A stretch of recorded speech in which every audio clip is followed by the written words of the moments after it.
જામનગરમાં આવેલા સિક્કા ગામમાં 8 વર્ષની બાળકીને તેના જ કુટુંબી મામાએ શારીરિક અડપલા કર્યા પછી તેનું માથું પછાડીને હત્યા કરી દીધી હોવાનું સામે આવ્યું છે. તો મળતી માહિતી મુજબ દ્વારકાના મીઠાપુરમાં 8 વર્ષની નાની બાળકીને તેના કુટુંબી મામા નીતિન માણક શારીરિક અડપલા કરતો હતો. જે મામલે બાળકીએ માતાની ફરિયાદ કરતા તેની માતાએ મામાને ઠપકો આપ્યો હતો, પરંતુ તેને ઉશ્કેરાઈ જઈ માસૂમ બાળકી અને માતા બંનેને પતાવી દેવાની ધમકી આપી દીધી. જે બાદ ગત સોમવારે માતા ખરીદી અર્થે બહાર ગઈ હતી. તે દરમિયાન પાછળથી તેણે 8 વર્ષની બાળકીને નીતિનને શારીરિક અડપલા કર્યા બાદ માર મારી દિવાલ સાથે અને જમીનમાં માથું પછાડ્યું હતું, જેનાથી બાળકી ગંભીર રીતે ઈજાગ્રસ્ત થઈ બેભાન થઈ જવા પામી હતી. જ્યારે તેની માતા ઘરે આવી તો જોયું કે માસૂમ બાળકી બેભાન અવસ્થામાં હતી. જે બાદમાં તાત્કાલિક માતા પોતાની દીકરીને હોસ્પિટલ પહોંચી હતી, જ્યાં સારવાર દરમિયાન જ બાળકીનું મોત નીપજ્યું હતું. સમગ્ર ઘટનાની સિક્કા પોલીસ મથકમાં ફરિયાદ કરવામાં આવી હતી. જે બાદ પોલીસે પોસ્કો સહિત વિવિધ કલમો હેઠળ ગુનો નોંધી નરાધમી મામાની ધરપકડ કરી આગળની કાર્યવાહી હાથ ધરી છે.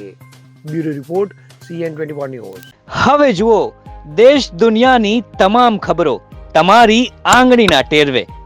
ઉઠાવો મોબાઈલ અને Google Play Store પરથી ડાઉનલોડ કરો અમારી CN24 ન્યૂઝ મોબાઈલ એપ.